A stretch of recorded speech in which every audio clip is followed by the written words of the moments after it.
sambil nunggu, katanya belum selesai. Lagi benah-benah beres-beres, jadi dia belum keluar. Nah, ini aku ada cerita. Jadi besoknya mau umroh ya, tahun 2018. Aku dihadapkan ke dilema ya. Besoknya putri aku menghadapi ujian negara ya. Besoknya pula aku harus berangkat umroh.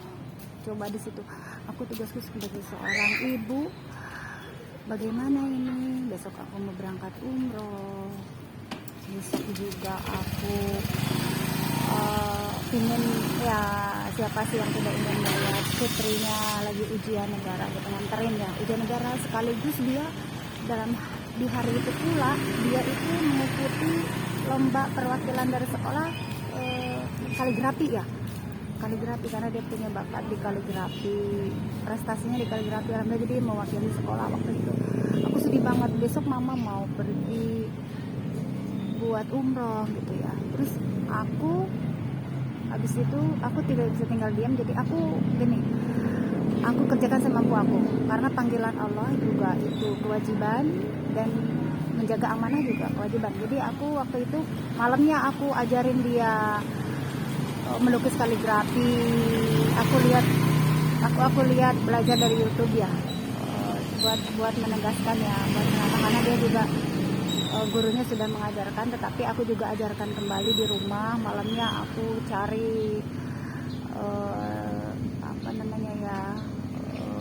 surat-surat Al-Quran untuk dia besok lukis kaligrafi. Ini kebetulan yang gede, ini ceritanya yang gede, ini anak yang gede, yang SMA ini. Jadi ada historinya. Dulu aku tinggalkan umroh itu dalam keadaan dia besoknya mau ujian negara keluar dari SD ya. Terus sekaligus dia harus melakukan lomba lukis perwakilan dari sekolah kaligrafi. Di situ bebannya berat, kasihan ya Allah. Aku pokoknya tugas aku sebagai ibu aku kerjakan semampunya, dan sisanya aku hanya punya doa gitu. Aku berdoa dari kejauhan. Jadi pokoknya besoknya aku berangkat, aku sudah melakukan apa yang seharusnya aku lakukan sebagai seorang ibu. Aku mengajarkan dia mengajarkan cara melukis kaligrafi. Terus habis itu aku hanya punya doa, selebihnya aku hanya punya doa. Aku kan sampai di Madinah tuh aku nangis, aku punya doa buat anak-anak aku, karena dari jauh itu hanya pengawasan aku terbatas, tetapi pengawasan Allah itu yang luas. Itu kita tuh harus menyadari kesitunya, dan itu pengawasan kita sebagai manusia itu terbatas kepada anak-anak. Selebihnya aku punya doa, itu yang memayungi anak-anak kita ada di luar gitu, ada di mana, itu aku punya doa buat mereka, dan doa ibu itu luar biasa. Aku selalu mendoakan dari jauh ya, waktu itu dari Madinah itu agar putri aku dilancarkan semuanya, ujian negaranya dilancarkan, terus lomba lukisnya juga dilancarkan. Masya Allah, sepulang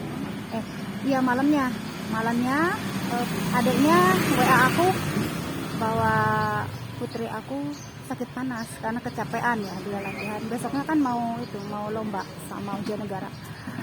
Aku hanya punya doa dan nangis sesudah gitu. Nah, aku yakin dan percaya adalah Tuhan yang penjaga dan perlindungan Allah, dan restu dari Rasulullah ya. Hanya ini dari Rasulullah, kita juga minta selalu doa Rasulullah seperti ke orang tua lah ya. Rasulullah kan ayah bagi, kalau diibaratkan mah ayah bagi semua umat muslim ya, bukan muslim aja. Kalau Rasulullah itu kan menyayangi semuanya, rahmatan lil alamin ya. Jadi aku di sana nangis. Ya sudah, aku nggak lama, kata aku seperti biasa aku menyarankan agar putri aku dikasih obat yang seperti biasa aku lakukan. Akhirnya besoknya alhamdulillah katanya mas sembuh, alhamdulillah. Terus pulang-pulang putri aku menyambut dengan gembira, mama ini pialanya buat mama, masya Allah. Aku sepulang umroh di pintu dia memberikan aku piala juara 1 kaligrafi waktu itu, masya Allah.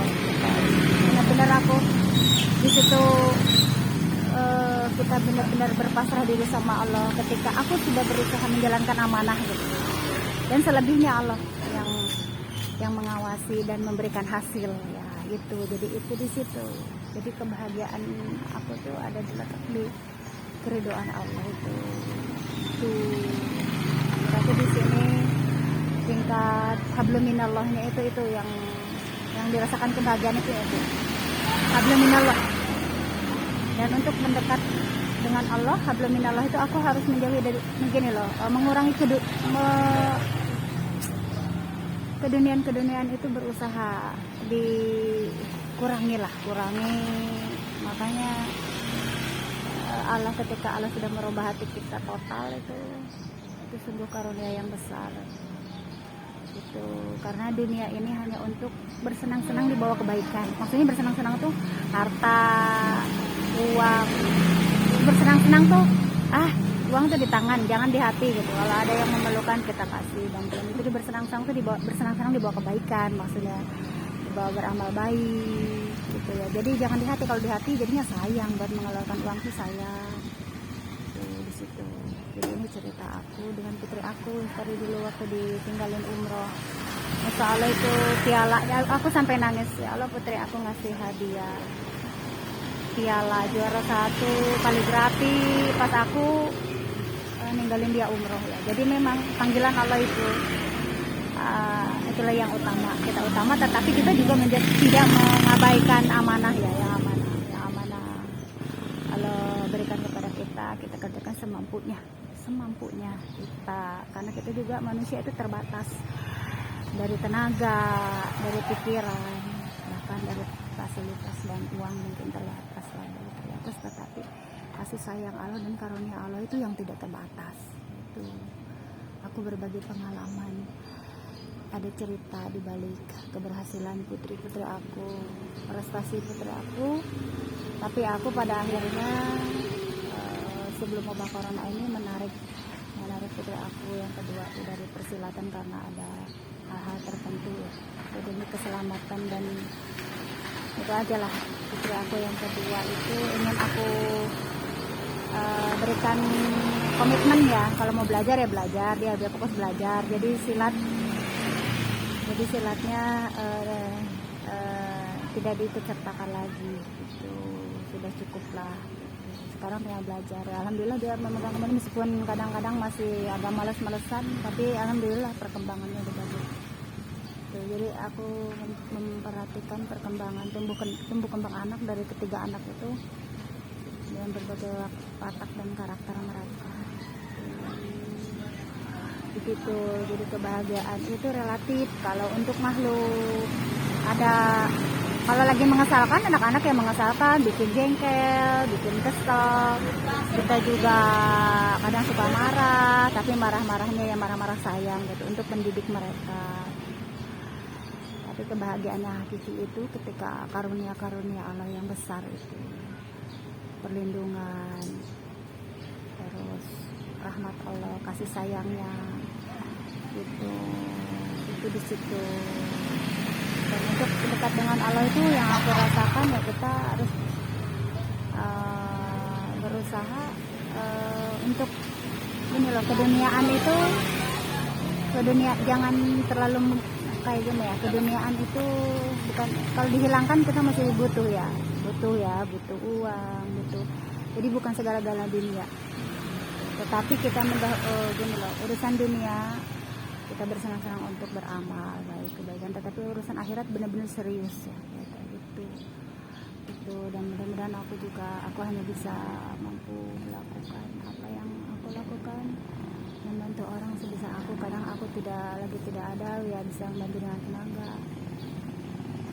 Kalau ada yang tidak bisa dengan materi, itulah di situ. Apalagi zaman wabah corona ini ya, kita harus saling membantu dengan muslim dengan non muslim. Aku menyayangi non muslim, teman-teman aku di sini ada yang beragama Kristen Protestan, kebanyakan Kristen Protestan, terus agama Buddha. Daerah sini agama Buddha ada ya. Tapi kalau Hindu kayaknya belum, aku belum di sini, tapi Buddha adalah beberapa, termasuk anak-anak aku juga sekarang pada dekat dengan yang non Muslim, agama Kristen Protestan. Teman-temannya itu berteman, keadaan situ mereka toleransi, saling menghargai. Aku selalu mengajarkan, bahkan mereka kalau ke rumah aku selawatan ya dulu dari teman anak-anak yang besar itu. Sekarang udah pada kemana, aku kangen malah pada kemana ya, sekarang udah pada sekolah, misa, berpisah. Makanya aku fotonya suka diliatin gitu ya, foto-foto yang non Muslim. Aku selalu kangen sama non Muslim, malah yang aku tanyain malah non Muslim, anak-anak teman anak-anak yang non Muslim, yang agama Kristen Protestan, mana ya si A si B gitu. Aku kangen gitu. Jadi aku kalau yang Muslim kan berbiasa, tapi kalau yang non Muslim itu aku selalu kangenin gitu, makanya kalau mereka dengar selawatan di rumah, mereka juga anteng gitu. Aku masakin, aku perlakukan mereka seperti anak aku sendiri. Aku tanya apa perbedaannya yang agama maksudnya yang di adat mereka, ya sama kok katanya, makanan sama, yang bedakan cuma itu aja gitu, keyakinan itu aja. Kalau dari segi makanan mereka enggak ini. Jadi aku selalu memperlakukan mereka dengan senggang. Dulu itu senggang karena banyak waktu luang. Sekarang ini aku udah mulai sibuk, jadi kalau ada anak-anak ke rumah, sekarang ada yang non Muslim juga, aku agak ini apa namanya, nggak kayak dulu ya dimasakin. Aku buat mereka seneng dengan banyak makan, maksudnya sengaja disediain. Kalau sekarang mah apa adanya itu. Cerita di sore hari aku ini, dan aku jadinya dekat dengan anak-anak muda. Teman anak-anak adalah teman-teman aku juga rasanya gitu. Jadi mereka kangen kalau mereka udah berpisah sekolah, tetapi suka negur mama gitu. Jadi gimana ya, aku senang rasanya, kangen. Itu yang bikin aku kangen. Makanya wabah corona ini benar-benar membuat aku sedih kan itu, karena untuk ketemu dengan mereka itu ya otomatis terbatas ya. Sekarang alhamdulillah udah normal kembali, malah akunya yang sibuk. Alhamdulillah ada kesibukan, tetapi aku masih bisa lah. Kadang-kadang aku nganterin temen anak-anak kalau aku senggang ya. Jadi tadi sore hari aku tuh anak-anaknya udah pada pulang. Kalau udah kumpul sama anak-anak, temen anak-anak itu seneng banget. Ini ya keceriaan di situ. Sharing terus ya memberikan inilah konseling,